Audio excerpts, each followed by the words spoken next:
Hey, everybody. Thanks for tuning in here on a Saturday evening. It's evening, 6:30 my time. So if you're in another time zone, thanks for tuning in. I'm Anjanette Levy, in case this is your first time coming to my little channel here. So please like and give me that thumbs up and subscribe. I'd really appreciate it.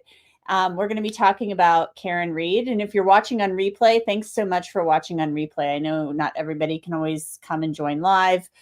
Be great if everybody could, but they can't. But I love it when people come and watch on replay. It's really great. I love when I see the replay crew in there on all of the comments and stuff like that. So thank you for coming. Wow.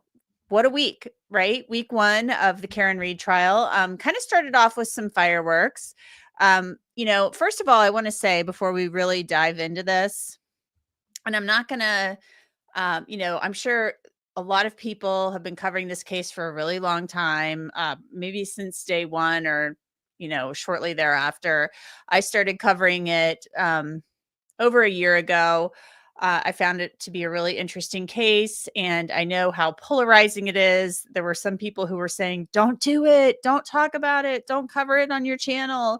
But this is kind of just the kind of case that I would be covering at work. So I would love to cover it here on my channel. So with that said, if I say something you don't like, fine, tell me. Everybody is welcome here. If you believe Karen Read is not guilty, and you support her, and you're on the conspiracy side of things, great. Like, come on in, watch, tell me what you think. If you believe she's guilty, great. Come on in, tell me what you think. I want everybody to be welcome to come in here and talk about it. This is not going to be a place where people are going to be excluded or pushed away because they think one thing or another. I think there are things we can talk about. This is not my first rodeo covering a big case. I've covered a few of these in my day. So there are a lot of things that I'm seeing in this case that I've seen carried out in other cases. That's all I'm going to say about that. Ariel says, I think she's innocent, but I'm not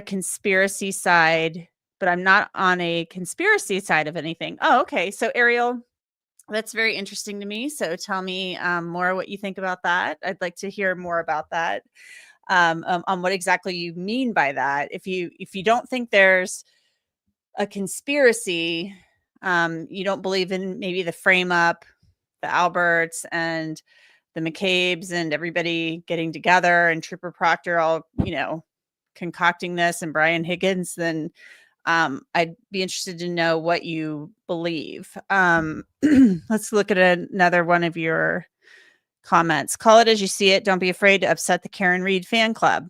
Well, I can tell you right now, I am not afraid of upsetting the Karen Read fan club, as you call them. I am not. I have raised their ire before on Twitter by just simply explaining the law. One of those instances, I feel like I should pull that up, but I'd have to dig through the tweets from last year where I was trying to explain to people second-degree murder and how you can prove it, and how it's kind of got three different prongs in Massachussetts. And I was actually on an episode of Crime Fix on Law and Crime with Grant Smith Ellis, who calls himself the Towel on Twitter, and Turtle Boy, Aiden Carney. And I was trying to explain this to people on Twitter last year, literally explaining to them that the Commonwealth was not saying she intended to kill John O'Keefe. She doesn't have to intend to kill John O'Keefe to be found guilty of second-degree murder. And people came at me. I was sharing screen grabs of literally court documents saying, no, this is what they're trying to prove, that she intentionally gunned her vehicle and it backed up, hit John O'Keefe, threw him into the yard. She left. She was drunk. And he passed away as a result. So people didn't want to buy that. Well, that's what the document said. And that's fine. But I was right. So, and I'm not saying like, oh, I was right. I'm just saying like, I read this stuff. I read the documents. I go through all this stuff. So, it is what it is. Ariel responded to me, Karen is innocent because she did not cause John O'Keefe's death. Okay. I do not know who did. And I do not know if there's even a person who did it. That's interesting. Okay. So obviously there has to be somebody who did it. Iborski, yes, Turtle Boy and the Towel. No, like for real. For real. Do you guys want me to pull that up and show you a little bit about that whole episode of Crime Fix with Turtle Boy and the Towel? Because it was actually quite interesting. People who it was hilarious after I posted it, because I was wanting to talk to people on both sides of the issue, like somebody who supported Karen Reed and somebody who thought she was guilty. And I wanted to show how polarizing the whole case was. And, it got interesting. That's all I'm going to say. Ariel says, a person who did what though? What if John fell and hit his head because it was slippery? That's a good point. That is very interesting. Yeah, maybe he did, but if he had slipped and fallen, would he have passed away? Would he have hit his head so hard if he had slipped and fallen to cause that type of head injury? Because I think both sides agree that that head injury was like immediately incapacitating. So it's possible that he could have, I guess, maybe I guess it's possible. It doesn't explain the arm marks, but that would be some real force to hit his head to cause that injury. Taya Toy says, what do you think of the new affidavit? Also, who is Alpha David? Okay, so Tayo Toys, if you're just a first-time person joining in here, Phil, Tayo Toys always brings the jokes, and he also has pointed out many times that my books are really small. So I'm working on some brainstorm ideas on how to improve the improve the bookshelf, because I know my books are way too small for my shelf. But I wanted to give the Pope a shout out. The Pope is there. Rest in peace, poor Pope Francis. He lived a good life. I'm not Catholic. The Pope is up there. He's a memento from me covering the Pope's trip to Philadelphia back in 2015 when I worked in local news. So I did want to give the Pope a shout out. So his funeral was this morning, and I actually was like, maybe I should get up and watch the Pope's funeral. Well, I happened to fall asleep on the couch last night, guys, watching A Body in the Snow, because I haven't seen the whole thing. And I fell asleep watching it. And then when I woke up in the middle of the night, the Pope's funeral was on. So I watched for like a little bit. So anyway. Okay, guys, you're cracking me up. We got a bunch of comedians in here tonight, but I love that. Von Krull says a library for ants. Yeah, exactly. Apparently a library for ants. But I do think I have some decent titles up there. I've got some, I thought I had a Jimmy Breslin book up here. And then I thought I had some, I've got some Vincent Bugliosi up there. So anyway, lower the shelf above the books, fixed. I literally thought about doing that. And I think I can. I guess I'll just have to figure out when I'm going to try to do that, because they are like paper books. There are a bunch of paperbacks back here. These are not display books. So, you know, I thought about lowering them, but they're not cool. Like, hey, look at my books, display books. They're just there for decorations. And these are actually books I've read. So, thank you, Melmac, for the support. Melmac says that my books look fine. But let's, maybe I should pull up that episode. I didn't even think about pulling up that episode of Crime Fix, but maybe I should. The Towel and Turtle Boy going at it. Let's see. Yes, here it is. I think I found it. And of course, ad that pops up, and I'm trying to pull this up. But, you know, this is a really polarizing case, and this episode shows just how polarizing it is. But I'm going to get to the part where I was talking about the second-degree murder thing. Okay, so let's watch just a little bit of this, because these are two people who probably don't really care for one another, and that's fine, and that's part of the reason I wanted them on together. But yeah, the Towel. It was Turtle Boy versus the Towel. And Grant actually has a YouTube channel. He does stuff on YouTube. So his mom's an attorney, Wendy Murphy. She's pretty, I guess, kind of famous and stuff like that. So we'll look at just a little bit of this.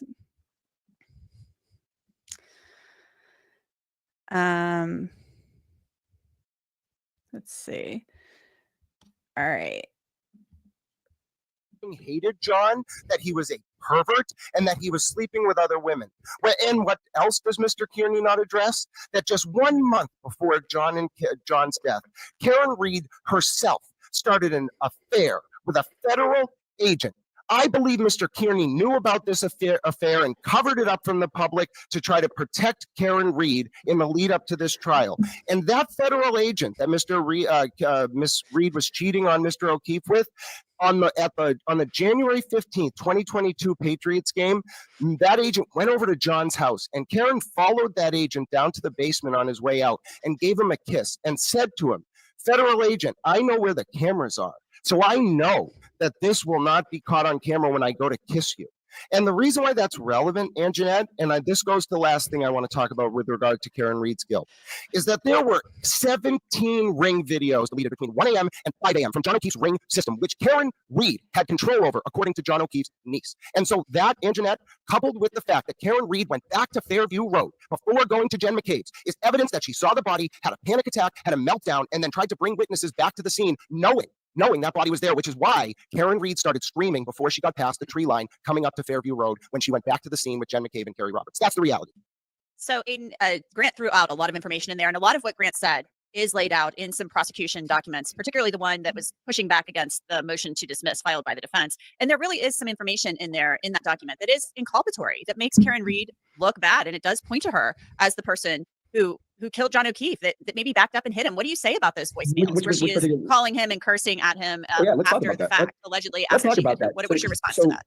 The Commonwealth would have us believe that Karen Reed, after intentionally striking John O'Keefe with his car, did perhaps the most incriminating thing she could do and leave angry voicemails with him. That is the last thing. To me, that is more exculpatory than inculpatory, because a guilty person would not leave a message saying, "I hate you," immediately after hitting someone. An innocent person was. A person who was upset that they thought their boyfriend went out and got drunk and didn't come home. That kind of person. People have left voicemails like that with their loved ones before when they got upset with them. That does not make them a murderer. That does not explain why John O'Keefe has dog bites on his arm. That does not explain why Lucky Lochran did not see a body at 2:30 a.m. That does not explain why Ryan Nagel did not see John O'Keefe inside or outside of the house. And by the way, the Apple Health data is substantial, and he's wrong about the waste thing. He just made that up. The Apple Health data uses an internal cocoa clock, which measures seconds from the year 2000. It is the most reliable form of telling time possible. And it shows that John was ascending and descending stairs from 12:21 to 12:24. It's Apple. It's freaking Apple. We don't have to explain the reliability that our society has on Apple. If Apple Health data is unreliable, then we have nothing. Additionally, not a single person inside that house who left that house, there was 11 in total, said that they saw a body when they left the house. Not a single person saw a body. However, I'll tell you what Lucky Loughran did see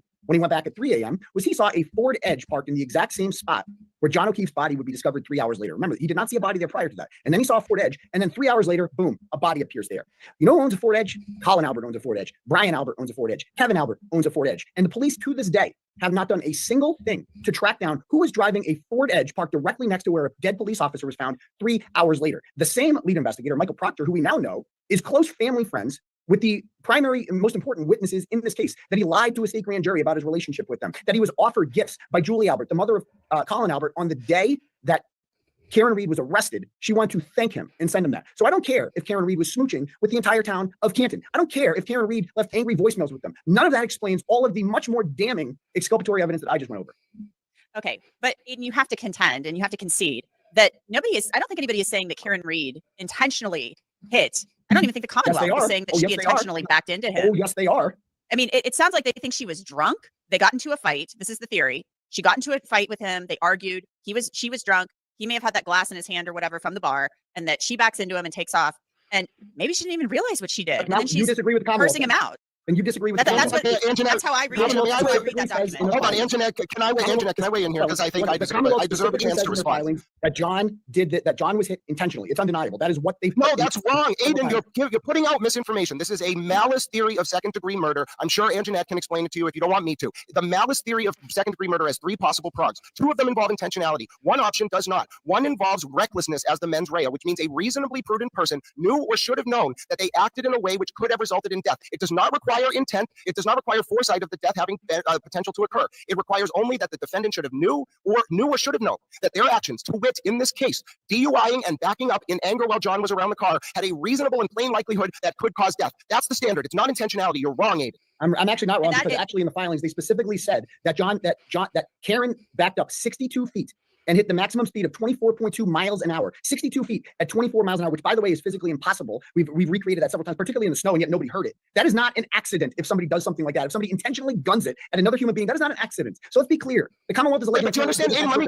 quote this. Let me get in here. I've read the documents. You can intentionally gun your vehicle, but not intend to hit somebody. And that's how I read it. And when I read through the documents, and I've read them twice, that this laying out their theory of the case was that they got into a fight. She was drunk. I mean, this was a bad relationship. It sounds like it was on the rocks. It was probably ending. And that she was mad. She may not have even realized she hit him. I mean, that's how I read the documents. You didn't hit you wouldn't notice he had a 217-pound body going 24 miles an hour. You wouldn't notice that? Come on. If you were drunk, I don't know. And by the way, both cameras on the street have ring cameras on them. Ask how many of them were pulled by police. 0. There's hundreds of ring cameras on homes and businesses between 34 Fairview Road and 1 Meadows Ave where she went. Not a single one of those videos was pulled by police. Not one. If they had just found one ring camera video with a broken taillight, Karen Read is 1,000% guilty. But they did not do. Okay, guys, I'm trying to okay, here we go. Okay, for some reason, 2 windows keep popping up every time I bring up something in a tab. So that shows you just a little bit of how divisive this case has been. And the Commonwealth is not saying she intentionally murdered John O'Keefe. That's not their theory of the case. And you saw me just explain it there. Aiden disagreed with me, but that's not what they're saying. And they've never said that. They've said the intentional act of gunning her vehicle and having it go backwards toward him was the intentional act. They're not saying she was trying to kill him. So that's where the second-degree murder case comes in. And the theory is malice. It's a malice theory of second-degree murder. And as you heard Aiden say, or Grant say, there are 3 prongs in Massachusetts. So second-degree murder, I'm going to use that technical legal term. Second-degree murder, the statute in Massachusetts, it's squishy. So there's my technical legal term. So I put a poll in here for you. So I want to know what you guys think. Who won week 1? So far. Oh my God. Jay in Hall, FKR, if Chloe bit, you must acquit.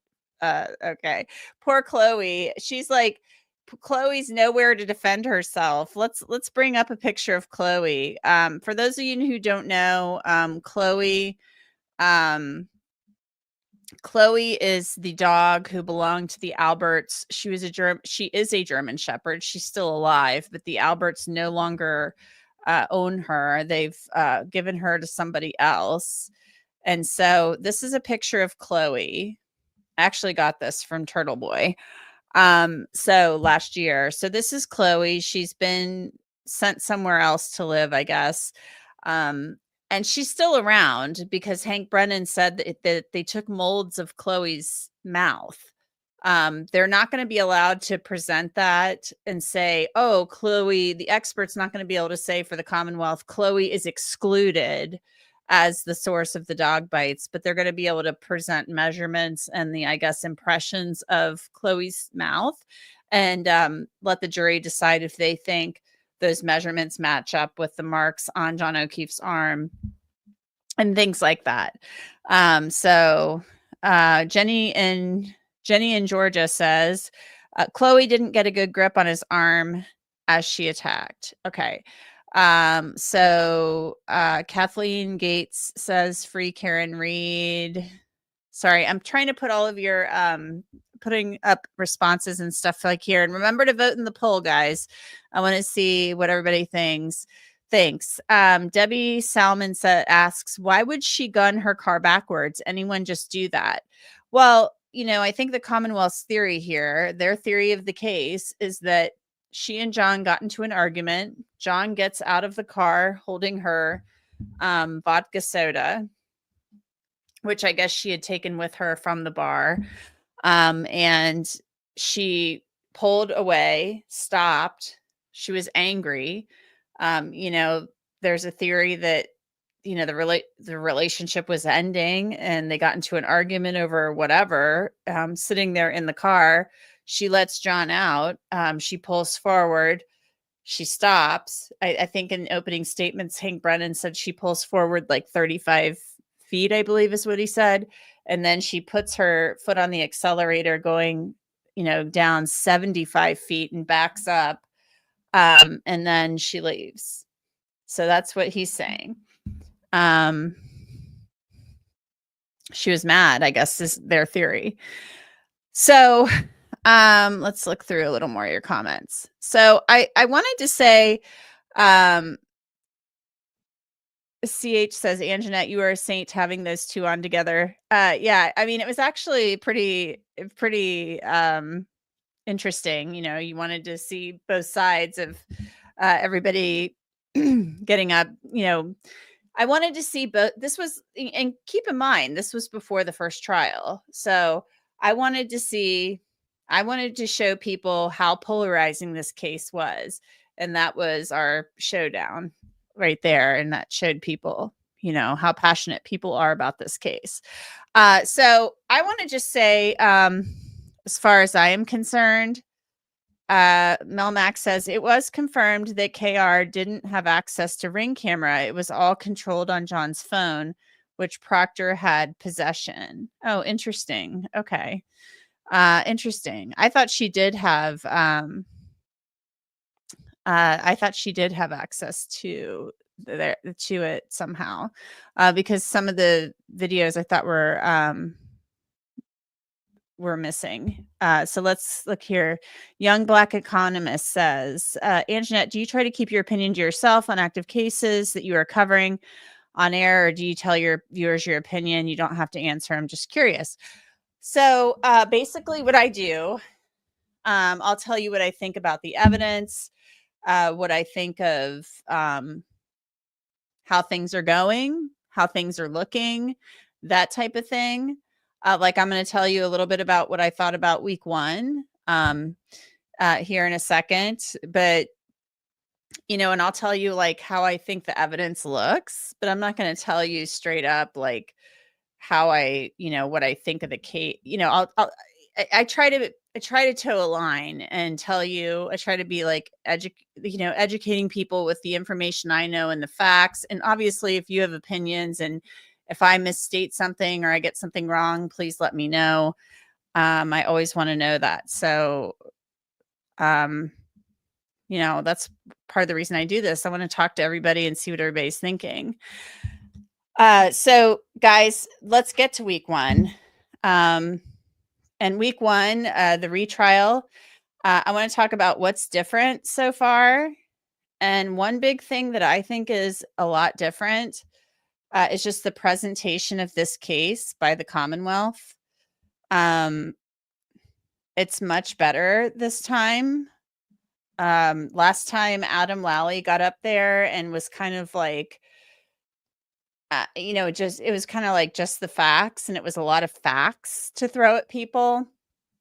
And I felt like he was calling like everybody that was at that scene, which he may have felt necessary given the whole frame up theory posed by the defense. So hella excited utterance says, except one thing, Gloria's adorbs. I know. Here's the thing, guys. I kind of wanted to start a hashtag, jokingly, of course, called like Free Chloe, because I feel like poor Chloe. I mean, I don't know this dog from Adam, but I see this poor dog, and she's just been maligned from, she's just like been made out to be the worst dog ever. And she probably, I guess she wasn't friendly around strangers or whatever, but she was maybe like a great dog. And she's apparently still around and been sent to live somewhere. I think somebody told me a farm last year or something like that. So, yeah, I'm like, free Chloe, and I say that jokingly, because I just feel like poor Chloe, it's like she's a dog. She can't even defend herself. And she's essentially been called like a murderer in court and on the internet forever. Yeah. Iborski, there you go. Free Chloe. Hi, beautiful messy ball. So anyway, but back to week one, guys. I really think, I think that the Commonwealth's case is much more streamlined this time around. Adam Lally last time, it's like he's got all the facts in his head, right? He's got all of this facts for his case in his head. And he was probably thinking, I got to call every single person who was out at that scene that night because they're alleging a conspiracy, and put them on the stand and let the jury decide for themselves, which I totally get, right? I totally get that, that thought process. But that's a lot. That's a lot for a jury to take in. And Hank Brennan, for those of you guys who don't know, Hank Brennan has been around a really long time. He was a prosecutor. And then he's a defense attorney. He represented, I'm trying to get Chloe off the screen here. He represented Whitey Bulger. He was Whitey Bulger's defense attorney. And I'm actually going to watch this documentary. He apparently took part, I think, in a documentary about Whitey Bulger that Joel Berlinger did. And I think Joel Berlinger, I've watched like one or two things he's done. I think he's a really talented filmmaker. And so I found it on, I think it's on Max is where I found it.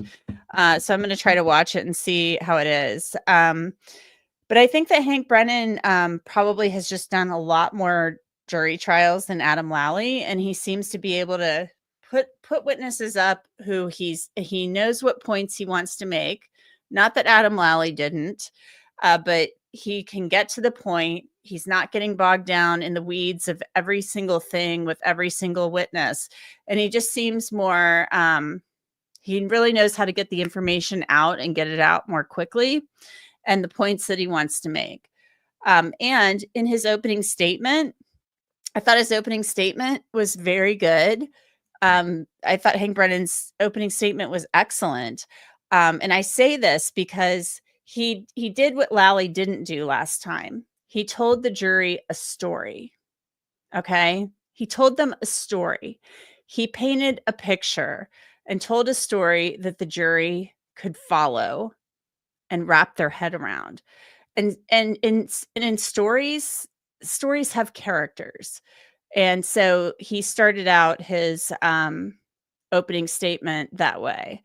We'll get into ARCA a little bit later. The defense, I think, was thrown for a loop because they probably had to pivot at the last second when Judge Cannoni said, hey, Alan Jackson, did you turn over those text messages with ARCA to the Commonwealth? And he said no. She's like, okay, fine. You're not talking about ARCA in your opening statement then. The Commonwealth, Hank Brennan is saying he knows there are these text messages that exist and he hasn't received them. And so the judge said, I mean, she's all hot and bothered about it. So they're having this voir dire thing on Monday. So let's look at a little bit of Hank Brennan's opening statement. And you'll see what I mean, I think, by me saying he told the jury a story. And he starts off by just talking about that morning. So we'll watch like a little bit of that, and then we'll go over to Alan Jackson's opening statement. So let me get the right tab here.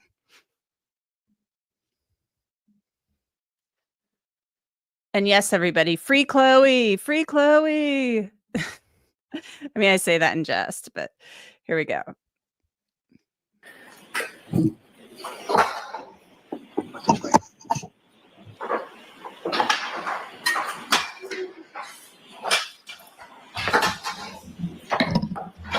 I'm going to speed this up to like 1.25 just so we're not like, sitting here. At 6:04 a.m.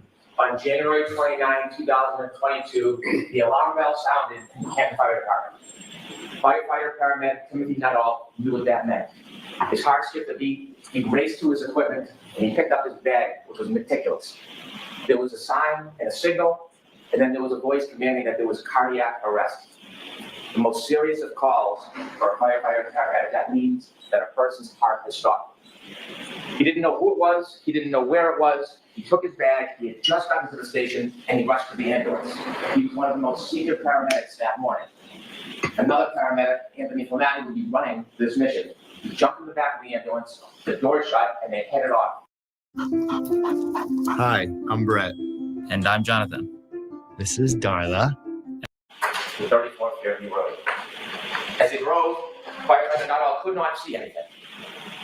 He couldn't hear anything other than the engine of the ambulance.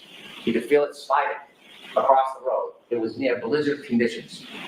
He calmed himself, he steadied himself. This is what the firefighters and paramedics are trained to do, to focus. And he focused on his task. He looked around the back of the ambulance to make sure all the tools were in place. The ambulance was meticulous as well. This was Anthony Flamati's ambulance, and it was well stocked. He calmed himself, and he thought about what was going to happen. What should he be looking for? What is his next steps? He played the scenarios through his mind, and every calm was about him. As the car pulled up to 34th Fairview, the ambulance, he stood at the back door, the doors open, and he stepped out into Dedham. He could hear a woman screaming and shrieking, the cold, hard air slapping on his face, and the wind, blizzard conditions swirling around him. You will hear him tell you how he trudged towards those screams in the darkness to snow. And when he got there, he saw 3 women surrounding a man lying, not moving on the ground. He walked up to the man, and he reached down, and he tried to find any signs of life, pulse, anything. And he found nothing.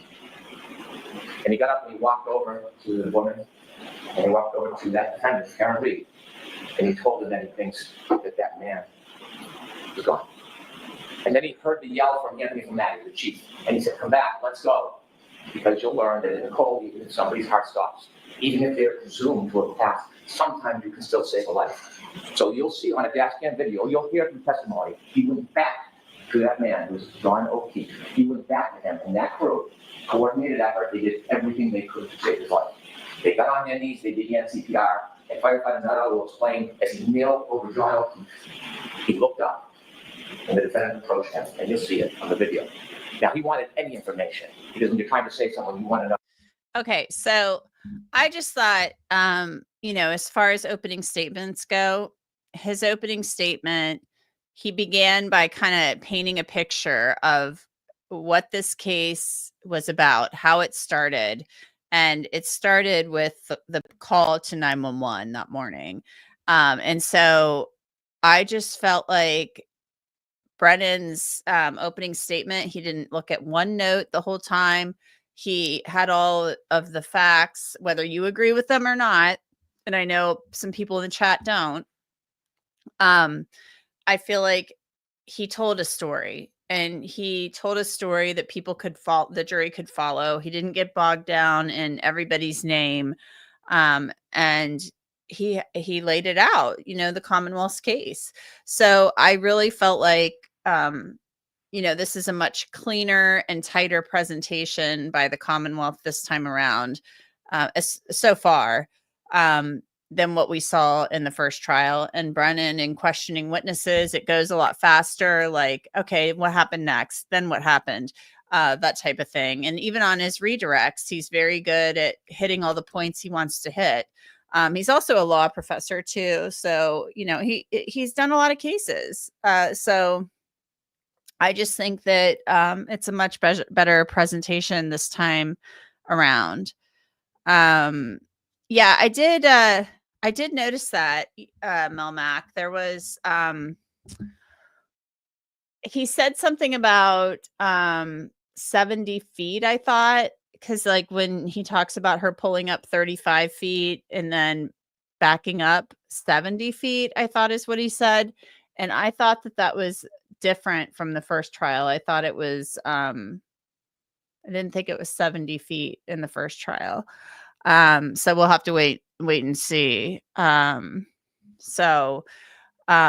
just thought it was a better opening statement. I think he gets through the witnesses. He knows what points he wants to hit. And I think Lally just got bogged down in a lot of the stuff. Let's skip forward now to Alan Jackson's opening, where he focused on, right out of the gate. He basically literally said there was no collision. He wasn't hit. That's all you need to know. Can your dentures withstand the force of a golf swing? And basically, here we have Nubia's permanent teeth. Their position, case. Their position is if he wasn't hit by a car, if Karen, if John O'Keefe wasn't hit by a car, then Karen Reed shouldn't be sitting at that table. So here we go. We'll establish above everything else 3 points. There was no collision with John O'Keefe. There was no collision. There was no collision. John O'Keefe did not die from being hit by a vehicle. Period. The facts will show that. The evidence will show that. The data will show that. The science will show that. And the experts will tell you that. You'll learn that the Commonwealth has pinned its entire case on a brazen and a flawed assertion that is untethered, unconnected to the facts and to the evidence. And their assertion is contrary to science. Because at the end of the day, folks, there was no collision with John O'Keefe. So how did we end up here? How does Karen Reed end up sitting in that chair on trial for something, for an event that literally never happened? Well, the evidence is going to explain it. And it can be summed up in the following text message at the very beginning of this investigation. A text message of a now fired Massachusetts state police officer named Michael Proctor. He was the lead investigator on this case, and he was talking about a fellow officer, a fellow cop, who owned the property where John O'Keefe's body was found. Text message with a buddy. Question, is the homeowner going to catch any shit? Answer, nope. He's a Boston cop too. That quote defines the lack of integrity of the Commonwealth's entire case, its entire investigation, and this prosecution. During the course of this trial, you'll learn much more about Mr. Proctor, why he said that, and what it really means. What you'll see and hear in this courtroom in the coming weeks is not just a story of a tragic loss. And make no mistake, John O'Keefe's death is and was a tragic and tragic loss. But the story you'll hear is about an investigation that was riddled with errors from the beginning, a rush to judgment, conflicted and corrupted from the start, corrupted by bias, corrupted by incompetence, and corrupted by deceit. Finally, it was corrupted by a deliberate effort to avoid and to cover up the very truth that you are seeking. You'll find when you hear the evidence that the Commonwealth's case is the literal definition of reasonable doubt. They won't be able to talk their way out of it. They won't be able to explain their way out of it. They won't be able to excuse their way out of it. And they can't meet their extreme burden of proof, which the court will tell you is beyond any and all reasonable doubt and to a moral certainty. Members of the jury, Karen Reed found John O'Keefe dead on the front lawn of Boston police officer Brian Albert at 6 a.m. on January 29th, 2022. Picture the scene. Blood-curdling screams, ambulances, emergency lights on, fire engines, ladder trucks, paramedics, patrol vehicles, patrol cruisers, police officers, first responders, firefighters, all swarming all over Brian Albert's lawn. Okay. So I thought Alan Jackson's opening was very good too. He's telling a story too. He's painting a picture of how the defense sees this case. And he's very experienced. He used to be a prosecutor in LA County. He actually prosecuted Phil Spector and got a conviction against him. And so he's very good. He's a very good performer. And when you're going to get up and give an opening statement, when you're a trial attorney, there is a performance aspect to this. There's like a theater aspect of this. And you've got to be able to project and really, you've got to be able to tell a story. He's telling the story from Karen Reed's perspective and from the defense perspective. So I thought his opening statement was really good too. It was different from David Yannetti. And I was interested to see them change up and put Alan Jackson up there to do the opening, because David Yannetti, I mean, let's face facts. He's the hometown boy there. He's the guy from Boston. And I didn't think his opening last time was bad at all, but he started off with Karen Reed was framed. And I'm not so sure, they're basically saying that this time as well. It was, Proctor and Brian Albert, Higgins, he lays this whole theory out in front of the jury without singling out. Well, they weren't allowed to do third party culprit stuff in the opening, but I'm kind of like, was that the best decision to have Alan Jackson get up there? Maybe you just think, oh, maybe they discussed it and thought, well, you do the opening this time and I'll do this. I'll do that. But David Yannetti, some people thought he was kind of fumbling during the first trial. But if you're going to talk about the person who's talking to the jury, I'm not so sure if I don't know if Alan Jackson's the guy that should be doing that. I mean, you're talking about a jury in Dedham, Massachusetts, and David Yannetti is the one that talks like them. And let me just say, I love the accents. I mean, the accents are amazing. I actually told a girl I work with, I shouldn't call her a girl. She's not a girl. She's a woman who's younger than me. But that's just how I talk. But I told her, I said, we should talk in Massachusetts accents all week. I was saying funny because I love the accents. I love it when you go somewhere, and whether I was in like South Carolina for the Murdoch trial or whether I'm, going somewhere else for another trial, I always love the accents. So I'm digging the accents totally. So I thought his opening statement was very good. Now let's back up. I'm going to back up the tape, even though it's not tape, but you know what I mean.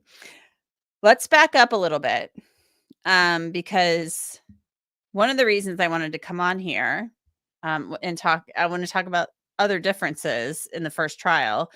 Another big difference in this trial is the fact that the Commonwealth, Hank Brennan, subpoenaed a bunch of footage, a bunch of footage from Karen Reed, who started doing interviews. I would think, I don't know when the first one was, but maybe the first one was in 2022, 2023. She's done a lot of talking about this case outside of court, which is totally her right. Totally her right. But now those statements are coming in and the Commonwealth is using them against her. I'm sure she never thought that she was going to have a second trial. I assume she thought that after the first trial would be it, and that there would not be a mistrial. She probably envisioned an acquittal, did not envision a mistrial, a hung jury. And so she did a lot of talking, and it was pretty amazing. Hank Brennan called it a campaign that she launched, and it kind of was a campaign. I mean, she launched a media campaign, a PR campaign, and you got to be really careful as a criminal defendant. I'm not against, I'm not against criminal defendants giving interviews, but you better be really careful if you're going to sit down in front of a camera or in front of a microphone, and you're going to start talking and making all of these allegations and saying all of this stuff, because it's all on tape. And here we're now seeing it. So that's another big difference between the first trial and the second trial, is the fact that, she's talked a lot about that night and how much she drank, and what she did and what she said. And so that was used even beginning in opening statements. So let me back it up. Hank Brennan played one of those clips at the end of his opening statement. So let's look at that. And of course, an ad plays right when I'm going to try to play this for you guys. Which, the structure motorized pergola system is reinventing the way homeowners experience the outdoors. Which you will already conclude from the facts independent. Here, guys, sorry. Move that up a minute.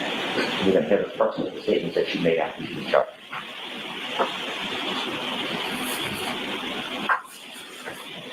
I mean, I didn't think I hit him, but could I have clipped him? Could I have tagged him in the knee and incapacitated him? He didn't look mortally wounded as far as I could see, but could I have done something that knocked him out and in drunkenness and in the cold didn't come to again? And this would have been the moment you dropped him off at the park. Yeah, would have had to. I mean, so there you go.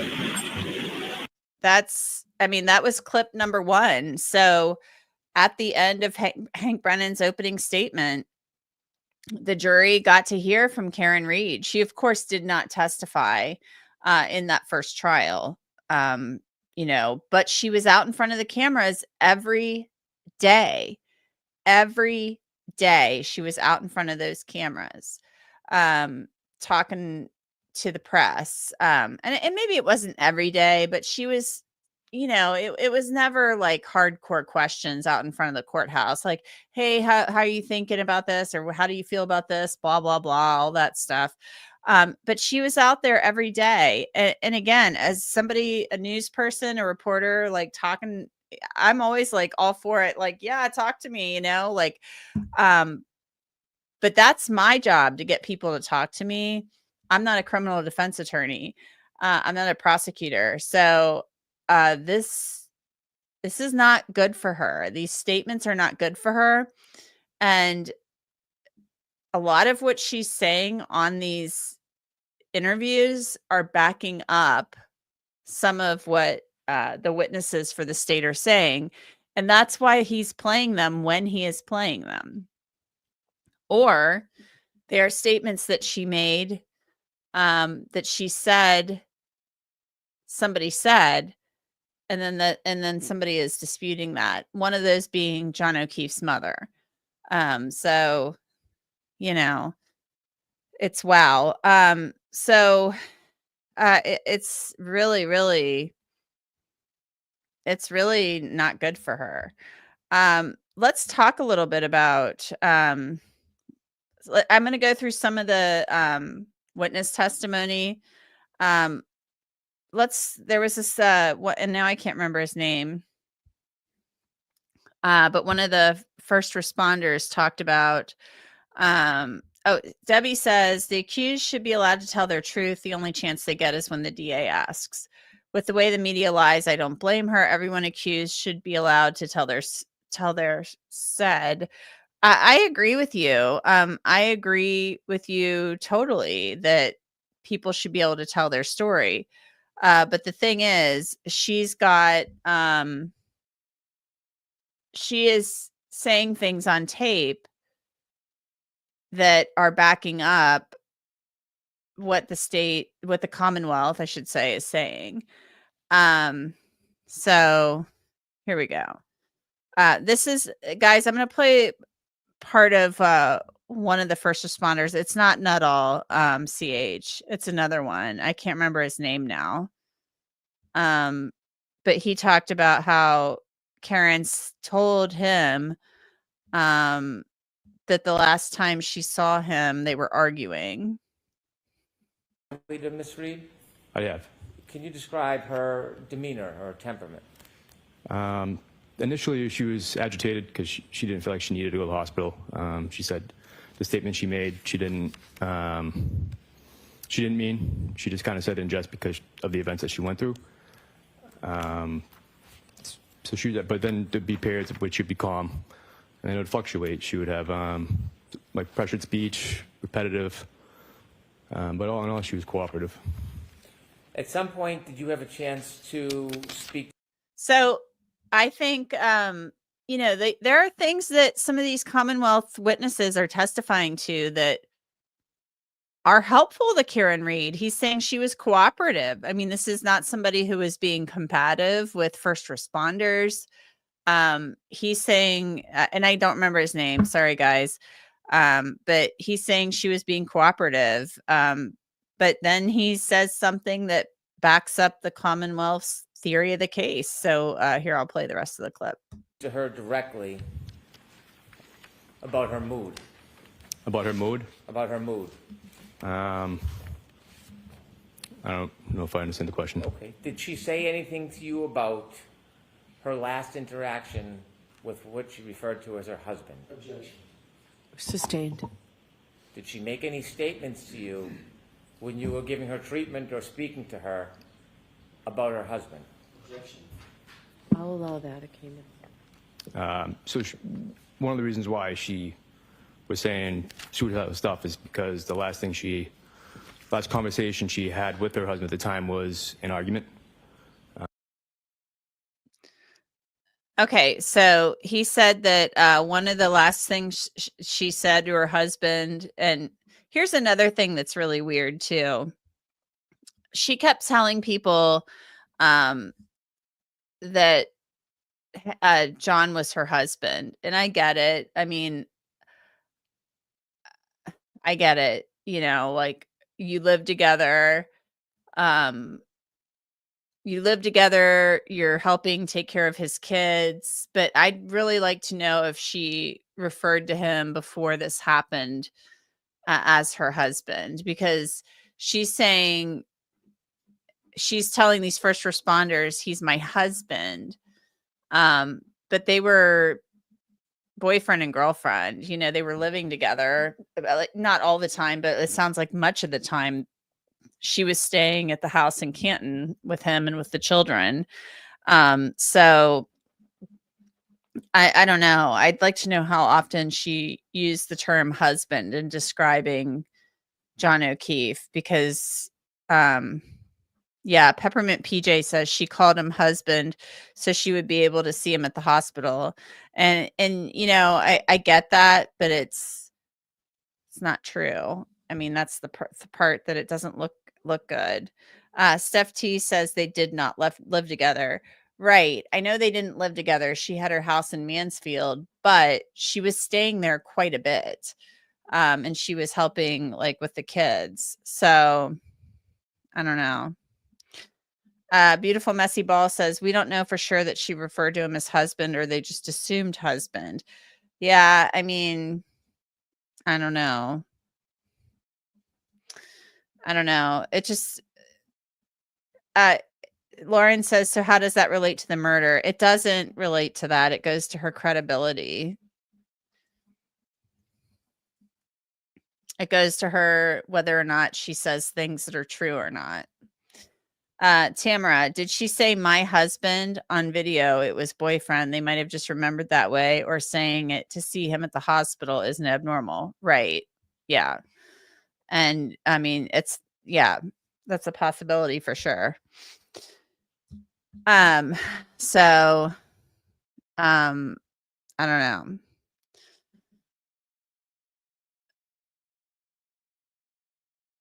Oh, maybe I shouldn't have put this one on the screen. Sorry. I don't think this is for me. Okay, sorry. Anyway, but yeah, so anyway, this whole thing about Karen saying, the last time I talked to him, it was an argument. I feel bad because we had argued. That kind of backs up a small, a little piece of the Commonwealth's case that they had been arguing. And we saw from the text messages, obviously, that there was that argument earlier in the day, the back and forth. And John said he was tired of fighting, tired of arguing all the time. She kept calling him. He was like, I can't talk to you right now. And she kept calling him and bombarding him with calls.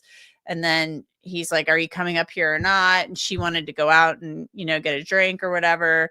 And then all of a sudden the plumber has to come over. This Richie, the plumber, I guess, which I don't even know. Does anybody know about Richie the plumber? Because is this whole plumber thing, like, that's an interesting aspect of this too. The calling of the plumber on a Friday night ahead of a blizzard.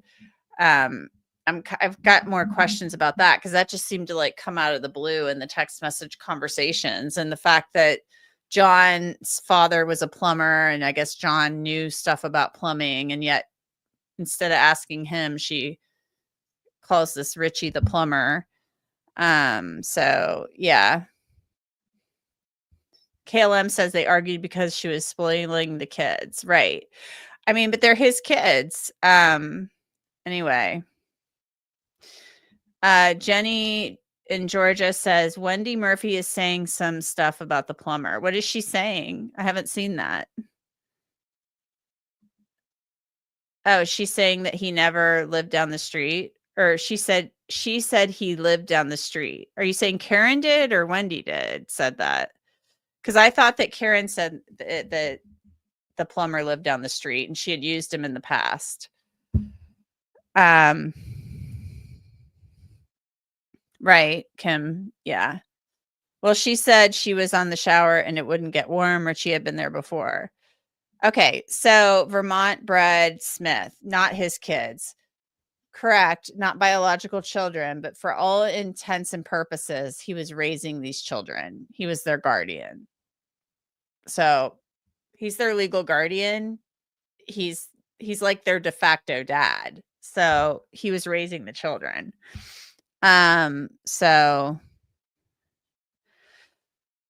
Debbie says she had no water, called the plumber. She was not supposed to go over to John's, but John needed a ride home from the bar. Well, it sounded like she wanted to go out. It sounded like she wanted to go to meet him from all the text messages that came out in court the other day. And they were also revealed in the first trial.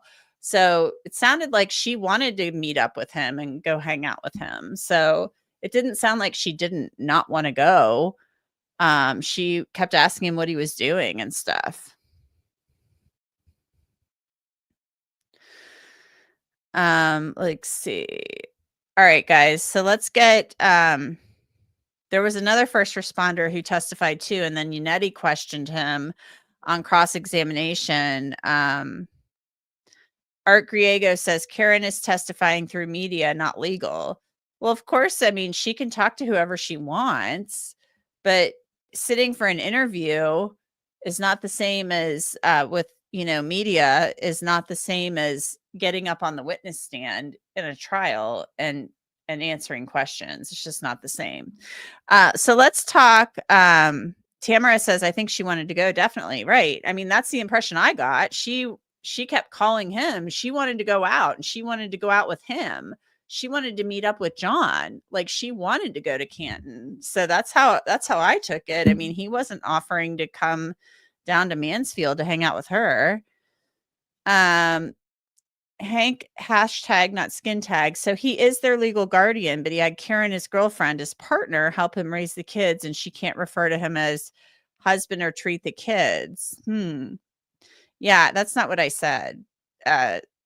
If she's helping raise the kids and everything, I mean, that's fine, but that doesn't mean her you're still, I mean, they're not married. I guess, I never called my husband until we were married. And it's weird, especially when you're a little older and you're like, my boyfriend. I mean, it can be a little odd. It feels a little juvenile, but I mean, they weren't married. So, I mean, I would like to know if before that night she had referred to him as her husband. That's a question I have. Yeah, I can't read your name. I'm so sorry. Glitter is forever. Okay, sorry. The fonts got me. I've never called a man my husband that was not my husband either. Yeah, that's basically what I'm saying. So let's get to this other first responder. Yes, we know they're his niece and nephew, but he's their legal guardian. So he's their de facto parent. So their parents are dead. So he was raising them. He was essentially their father. He was their de facto dad. He was their legal guardian. So let's get to David Yannetti. He cross-examined one of the other first responders, and it was all about Karen and not wanting to give a urine sample at the hospital. And this goes again to the defense saying, well, she was cooperative, but there was a specific reason she didn't want to give a urine sample at the hospital, according to David Yannetti. So he questioned the one first responder about this. So when you testified about this issue of giving a urine sample, you testified under oath that you believed that she didn't want to give a urine sample, correct? Correct. Yesterday, 3 years later, you testified with certainty that she didn't want to give them, right? Yeah, she was giving them a hard time about having to give a urine sample. Right. No, I'm asking you about your testimony yesterday in contrast to the grand jury, sir. Okay. To the extent that I ask yes or no question, I'd like yes or no answers. So okay? No instructions to the witness, Mr. Yannetti. Your Honor, ask may a the witness question. Be instructed to answer the question yes or no if it calls for a yes or no question. Answer. Answer the question that's asked of you. Okay. Okay. So go ahead, ask a question. You testified yesterday that she didn't want to give a urine sample without saying it was your belief that she didn't want to give one, correct? Correct. In any case, were you aware that when she was asked to give a urine sample that Ms. Reed had gotten her period and did not have a tampon? I was aware she was on her period, yes. You're also aware that when somebody is brought to the hospital for a Section 12, they have no privacy. Isn't that right? They have medical privacy. Either the tech or the nurse would be with the patient at all times. Okay. With them at all times, observing them at all times, correct? So they wouldn't be, she wasn't in like a hallway open to the public. Understood, sir. But she also, when I said privacy, what I was asking is, she was not allowed to go to the bathroom alone to give a urine sample, correct? She was a psychiatric patient. Right. So she would have to use the bathroom in front of hospital personnel or some medical personnel with people watching her while she was on her period with no tampon, correct? I would understand that to be true. All right.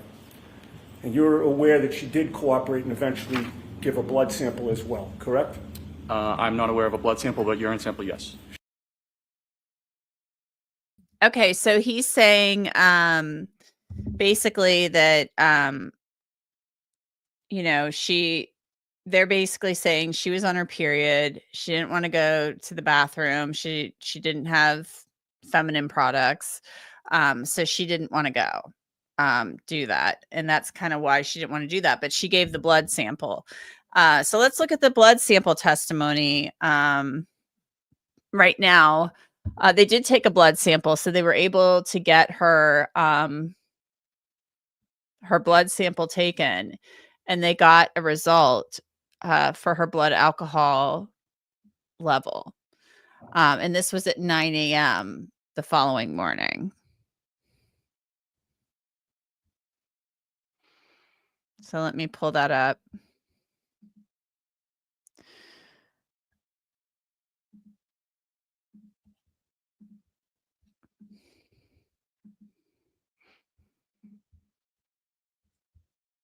From this blood sample, first when it was taken, when it was ordered. So when it was ordered, it was 9:03 in the morning. And when was it taken, sir? The blood test was taken 5 minutes later, so 9:08. And then what happened, or what is the next time that something of any significance happened with it? 5 minutes from that, 9:13, we received it, and 9:53 in the morning, the result was entered into the computer. So it was ordered at 9:03, and I believe it was 9:53. The results were in the computer. And may I approach again, Your Honor? Yes. I'm about to seek to introduce and admit as the next exhibit. Any objection, Ms. Little? No objection. All right, thank you. 37. Your Honor, may I return to the document? Yes.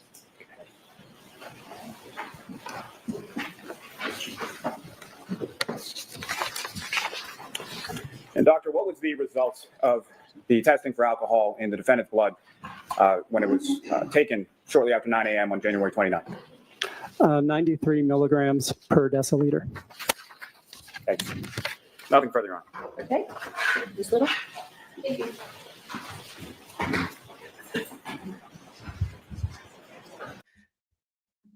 Okay, so 93 milligrams per deciliter. I Googled that yesterday, and I'm going to Google it again just so I don't mess up the I don't want to mess up what I'm telling you guys. So here we go. So that BAC, it was taken after 9 a.m. in the morning. It is below the legal driving. This is according to Google AI. Below the legal limit of 80 milligrams per deciliter in many places. It can still cause some impairment in judgment and motor skills. So the reason why they're going to say this is impairment, and when I looked this up yesterday, now I feel like Google AI is giving me a different answer, because yesterday they made it sound like it was impaired, like that you were impaired. Let me look at it. Maybe I didn't word it properly, but yeah, moderate impairment is what this said yesterday when I looked it up, and now it says it again. So that's moderate. She was moderately impaired at 9 a.m. So they're going to probably do some calculation and say, okay, if it was that high at 9:00 whatever in the morning, we'll do this calculation back and show what it was at midnight or whatever. So they're going to show that she was pretty intoxicated at midnight when they say all this happened. Yeah, Monty says drunk driving is 0.08 in Massachusetts. Correct. It is in a lot of places, in most places. So now let's look at some of the interviews that are not helpful to Karen Read at all when it comes to her drinking. Because this level of impairment 9 hours after, or however many hours after she drops off John O'Keefe at 34 Fairview, she would have been really, really intoxicated but on cross-examination, Eliza Little tried to like make some points about how, oh, well, it probably wasn't that bad. You know, maybe this would have been affected by some other stuff having to do with her with MS, etc. So, but let's look at some of the interviews where Karen talks about how much she drank that night. So these are not really helpful to her at all. They're not helpful. I mean, I'm just. When you walked out of the bar, how many drinks had you had? I had probably about 4. And not 4 that I completed either. I didn't drink maybe more than a few sips at the waterfall. And 4 drinks you felt fine to drive? Yep. Clip 8, please. Okay.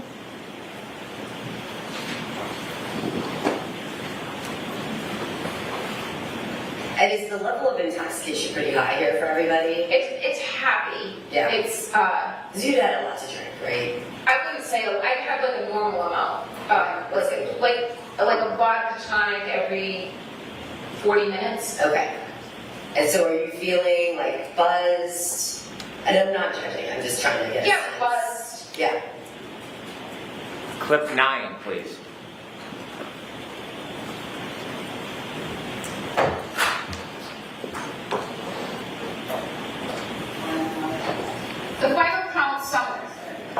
The final count of my alcohol intakes, probably about 5 or 6 or 4.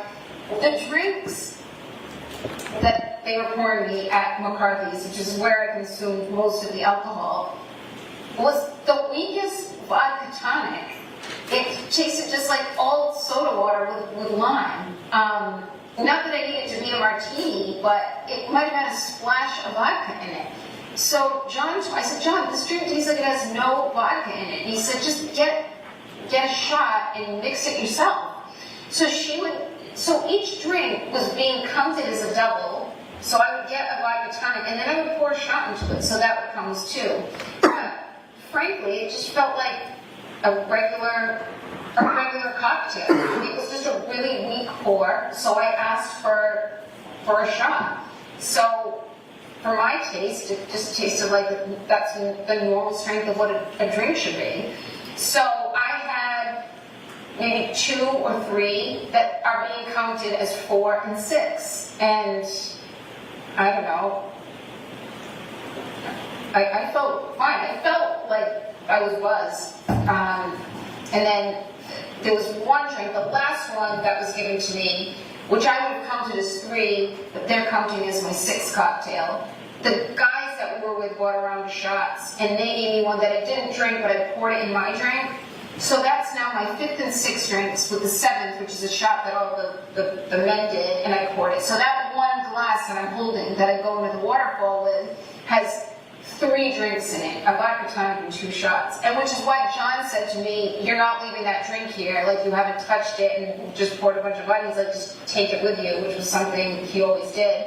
So then I go into waterfall and I put that drink down and I socialize most of the time. So that would have been my 5th, 6th, and 7th drinks. Then John orders me a drink at the waterfall that I don't drink, that he takes with him. And then there was a round of shots that Chris Howard bought that I did take. So that would have been the night. But I did not consume 9 vodka martinis or take 9 shots, depending on how you count it. And the last 2 drinks I didn't touch. Clip 10, please.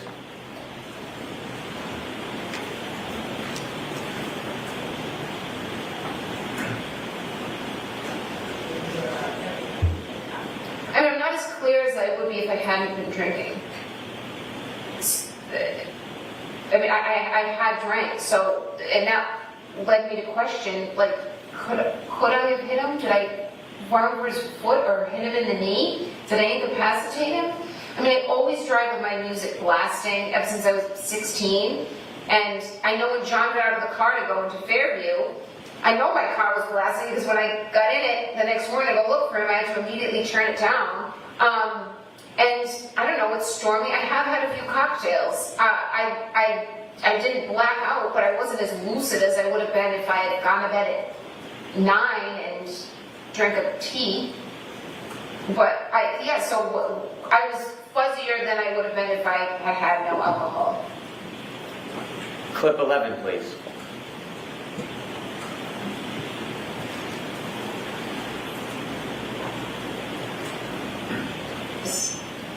How did you feel after that many drinks? When you got in the car, did you feel like you could drive? And did you feel how I wouldn't have gotten on the expressway. I wouldn't have gotten on the expressway at 12:15 on January 29th. I mean, it was quiet. The roads were very quiet. You can see it on the videos. And I was going, when I've had a few drinks and I drive, I always drive extra slow. So I know my alerts aren't as sharp as they should be. But I shouldn't have been driving. But I don't think I was driving. I know I wasn't driving recklessly. I mean, I've got plenty of video of myself driving all over the place. I put my car in John's garage, which is incredibly narrow, and I had a very oversized SUV. You see me. There's a video of me driving through the intersection when we leave Waterfall to go to Brian Albert's, and I was always taught by my father, even when you have a green light, you always should tap the brake. You don't know who's going to run red. And I see me doing that multiple times between 12 and 1 and 5 and 6 a.m. So I know I was driving safely, not as safely or as alert as I would be if I had no alcohol. But I was not driving recklessly by any measure. Thank you. Your may we approach? Yes. Okay, so there's that. You guys, I've looked a little bit at this whole thing with the affidavit that Turtle Boy has online. I want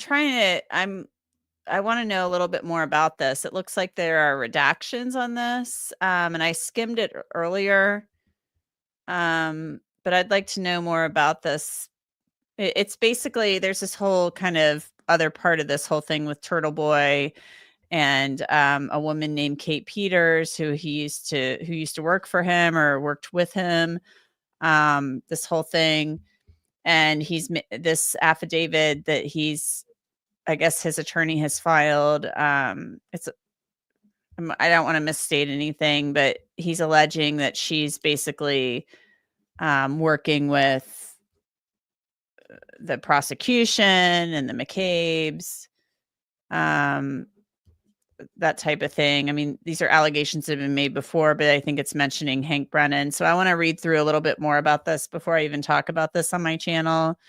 So we're not going to get into that tonight. I know some other channels have talked about it, but I just don't want to get into that until I've looked at it a little more.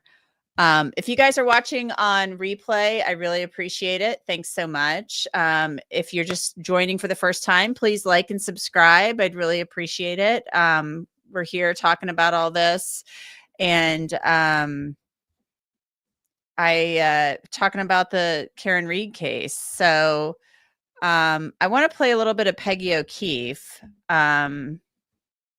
That's a new change we've seen in this trial too. Peg O'Keefe, John O'Keefe's mother, testified. And so let's place, oh, here it is, Chloe. Yeah. She also had a colectomy, which also heightens the effect of alcohol. Yeah, I thought Eliza Little had hit on some of the medical issues and that maybe there were some differences with her with alcohol. Von Krull actually says, I haven't followed this one much and don't have a strong opinion on it. Well, Von Krull, you should be watching every day because it's really, really interesting. It's an interesting case. But John O'Keefe's mother, Peg O'Keefe, she actually took the stand and she didn't in the last trial. So I'm going to play a little bit of that. That's a different part of this. So let's go ahead and play that. When she called you that morning, do you remember the conversation? Yeah, she said John was found in a snowbank. And I didn't understand, which I said, what do you mean found in a snowbank? She said, they found him in the snow. They don't know what happened. She says he's brought up to the Good Samaritan Hospital.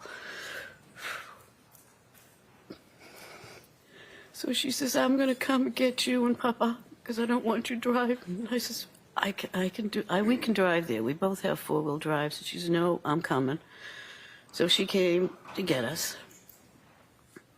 And it took a while to get there because the snow was bad. And in the meantime, I had called one of my nieces to find out because one of my other nieces worked at Good Samaritan. And I just wanted to know if she could find out anything about it. And I just couldn't get a hold of her. So when we get up there, they told us to sit in this room, and they would bring us down shortly. So finally they said, okay, you can go down. So we started walking down the corridor, and as I'm walking down, I hear Karen Reed yell, Peg, is he dead? Is he dead, Peg? Peg, is he dead?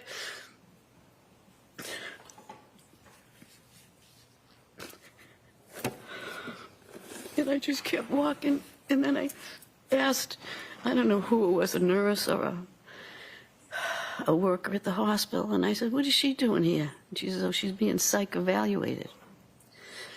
So then they brought us down to the room where my son was.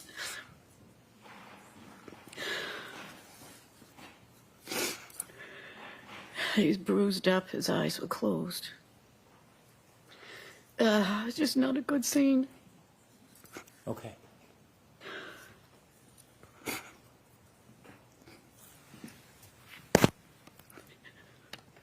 I'd like to go back, if I may. Okay. May I? Yep. When Kerry Roberts picked you up in the car, did anybody go with you and Miss Roberts on the drive from your home in Braintree to Good Samaritan Hospital? No, we were the only three in the car. Who was the third person? My husband. During the drive to Good Samaritan Hospital that morning, Yep. did you ever have a chance while you were in the car to speak to the defendant? Yes. Please tell the jury about that conversation. She, I asked her what happened, and she said, we went to a party. I left him there. I said, you just left him there? She said, yes, I just left him there. Did she say whether she left him inside or outside? No, she just said I left him there. Did she tell you whether or not she left him in the driveway or the street? She just said, no, I just left him there. You told us that when you got into Good Samaritan Hospital, you were walking down the hallway and you had another interaction with the defendant. Yes. And you told us that she was asking if he was dead. Mm-hmm. Can you describe a little bit where in the hospital you had this interaction with her? When they took us down to the emergency room, the doors open, and there was a corridor to go down to the other rooms, and she was on the left-hand side, and that's when she saw me come in, and that's when she started yelling, is he dead, Peg? Is he dead, Peg? So when she was yelling, could you describe her mood or demeanor? Was she animated? It's just loud, and I don't know. She was just loud, and as she was saying it. And when she was asking you, is he dead, did you again ask her a question? I just asked the nurse, what is she doing here? Okay. And did you speak to Miss Reed herself? No. No. So I thought this was a good move to put Peg O'Keefe on the stand this time because she's a fact witness. She had interactions with Karen Reed that morning. So I thought that was a good move on the Commonwealth's part. And I thought it was also a good move on the defense's part to not cross-examine her. That would have been really bad. That would have... I don't think there would have been anything for the defense to gain out of cross-examining a mother who's been on the stand crying. So I think it would have been really bad. And I don't think it would have ended very well. So I don't think that would have gone well for them. So there was nothing to gain by them cross-examining Peg O'Keefe. But I really think this is a much different trial this time around, and I'm going to keep an eye on it. We didn't get to Carrie Roberts. Maybe we can do that really quickly. I just need to find that part of Carrie Roberts' testimony. I meant to have that pulled up. I know that there was a lot of discussion about that, about Carrie Roberts saying that she told the grand jury one thing. She didn't intentionally lie. So let me pull that up really quickly because I don't have it queued up. There's a lot of memes out there and stuff like that. She was not cross-examined during the last trial.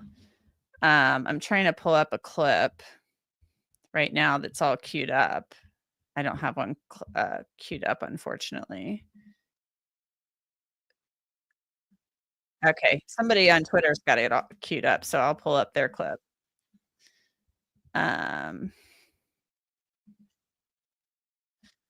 This is about the Google search. I'm a little surprised, guys. Let me know what you think of this. I'm a little surprised that the defense this time around is going with the 227 Google search because, correct me if I'm wrong, beautiful messy ball, you might know for sure.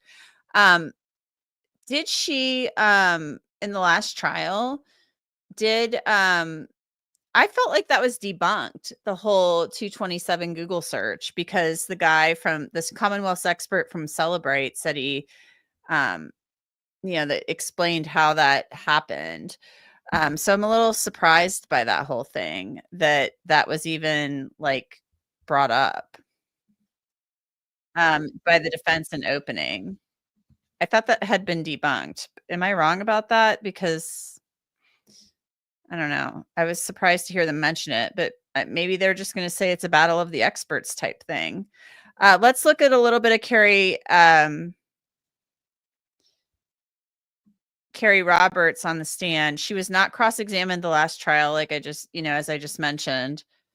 Peppermint says I'm wrong. Okay. So here, we're going to watch a little bit of Carrie Roberts on the stand, talking about what she told the grand jury, she didn't intentionally lie. So she was not cross-examined in the first trial. This trial, they did cross-examine her, and she was brought up early on, week 1. Last trial, she was brought in later in the Commonwealth's case. So let's look at a little bit of the cross by Alan Jackson. And the actual words used, you're as detailed about all of that as the actual words used. She asked her to Google hypothermia and how long, and then you stopped, Google hypothermia, end quote, correct? Correct. You will agree, at least for that purpose, you painted a very, very detailed picture in front of the grand jury, didn't you? Yeah. Except it's not true, is it? I did not hear her ask that. I was told she was asked that. The answer to my question, Ms. Roberts, and I'm a trick question. What you told the grand jurors was not true. You never heard her, my client, ask anyone to Google anything, did you? I did not. And yet that's what you testified to under oath, under penalty of perjury in front of the grand jury, didn't you? I did. And the reason you did that, the reason that you said that false statement was because someone told you to say it, correct? Object. Is that, I'm going to let her answer. Nobody told me to say it. I knew it happened at that time. How did you which know is why I said it? How did you know it happened, Ms. Roberts, if no one told you it happened? Because we wrote a timeline. We already spoke about that. The timeline that Jennifer McCabe helped you with, that influenced your testimony in front of the grand jury, correct? Obviously. I was telling what happened in the back of the cruiser. The timeline You can answer. you wrote, So when you ask a question, let her answer, okay? the timeline you wrote, with Jennifer McCabe's help, influenced your testimony to testify in front of the grand jurors to a statement that you never heard, correct? Yes.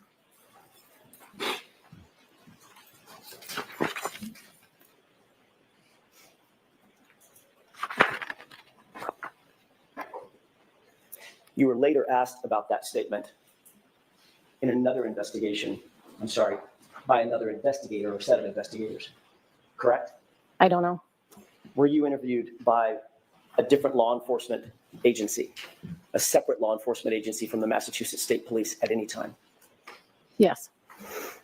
And you were told that to lie to those agents would be a crime, correct? Yes. Punishable by prison, correct? I was not told that. They asked you whether or not you heard Karen Reed ever say anything to Jennifer McCabe about Googling anything, correct? I don't know. Isn't it true that you told them what you've just now told us, which is, I did not hear Karen Reed ask Jennifer McCabe to conduct any Google searches? I don't recall. Would it refresh your recollection to look at a copy of that interview and that report? Sure.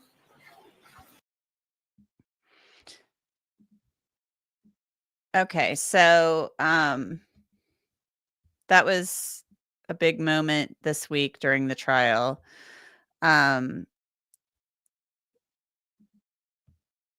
Julianne Dutson says, but at the end of Carrie's testimony, it was confirmed by Karen's own words that there was taillight busted. That's correct. But that's not the point he's making here. This is about the search. This is about what happened in the back of the cruiser. They did play a clip about that Karen said her taillight was messed up. So I'm looking, guys, here we go. Chloe says, which wouldn't have made sense since given the defense claims she searched for Hose Long to die in the cold, but after that she checked scores for a basketball game, which would be senseless. Yeah, guys, CH says Ian Whiffen, Jessica Hyde for the CW, Richard Green for the defense. Not sure there was anything definitive from trial 1. Yeah, I thought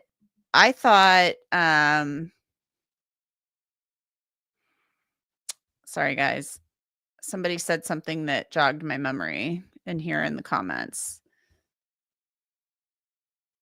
Chloe says the prosecution had an expert, did debunk it, something about multiple tabs being open for the same chunk of time, like 12 a.m. to 6 a.m., and that the defense expert was miscrediting the time for earlier. Yeah, I thought, and I kind of explained this the other night, the way I understood it was that, and I do this all the time, like I don't, like I just opened my Safari on my phone, right? So look at this. Here's my Safari on my phone. And look at all these tabs that I have open because I always forget to close all this crap. So I have all this junk on my phone running in the background all the time. So the way I thought it was debunked, the 227 in the last trial, was that Jennifer McCabe is at 227 or whatever. She's typing in whatever, looking at basketball scores, and then she, does what I do. She does, gets out of there and puts her phone down. And then when she's in the car with Karen Reed, Karen Reed's asking her to Google this. So she does this, but all that junk is still up there. And then she does this, how long does it take to die in the cold? And because that was open from 227, it showed that search at 227 when it actually happened at 623 or 24. And I thought that's how it was explained in the last trial. But some of you are saying there's more information. So we'll see. But guys, I think that this is just it's a different trial this time around. It really is. That's how I feel about it.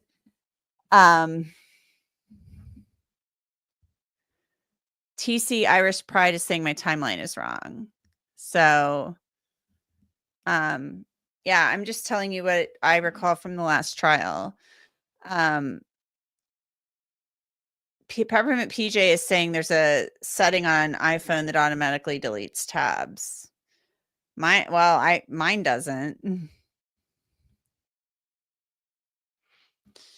CH says, think about that. If you have a tab open from a year ago, do you think all your searches are going to appear like you did it a year ago? I don't know. I'm not a Celebrate person, and I'm not a cell phone expert. So,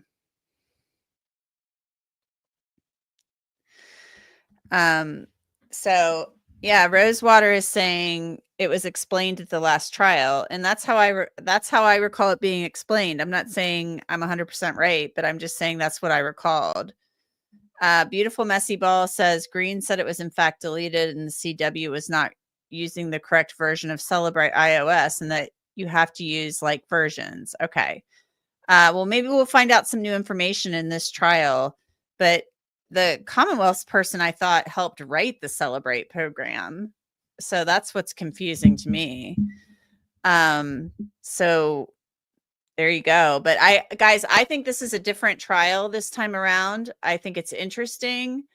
The Commonwealth's presentation is much different. I will be interested to see how the jury, I wish I was there in person to see how the jury is reacting to this information, because,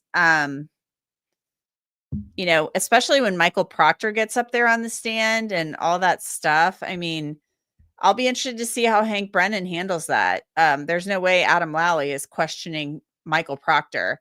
And I kind of wonder, did Hank Brennan make a mistake by not bringing up Proctor in his opening statement?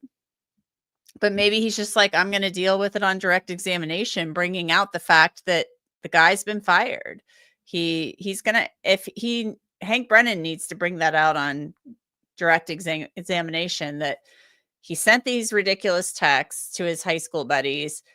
He said all this stuff, and that he was fired. He's going to have to, I mean, the defense got it out there in their opening, but Hank Brennan needs to address it. And I'll be interested to see how he does that when he puts him up on the stand.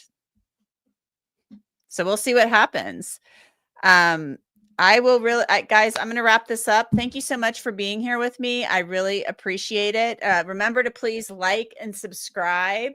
I'm going to look back at my poll that I posted. And if you're watching on replay again, thank you so much. I'm going to do a quick look at the poll, because last night when I did a poll, it disappeared after I logged off, which really stunk. I was not happy about that. So let me look at your poll to see what the results are, because I feel like when I looked at it the first time, people were saying they felt like it was the it was, well, shoot, what did I just do? I just clicked on something else. Sorry, guys, I'm trying to look at the Harlot Oscara. Hi, thanks for coming in. So yeah, so 53% of you guys have said, or no, 52% say the defense won week 1 of the Reed trial. 24% say the Commonwealth. Neither side, 24%. So we've got basically the majority of you think the defense won week 1 of the trial. So we have much more to go, though. So thanks, guys. I really appreciate it. Remember to like and subscribe for me. I appreciate it. If you're watching on replay, I really appreciate that too. And let me know if you want me to talk about this case again, because I am really interested in this case and in this trial. And I really hope that we can talk about it. You guys will continue to come back so we can talk about it some more. And I'm going to go get some dinner. Thanks so much, guys, for tuning in, and I'll see you another time. Have a great night. Bye-bye.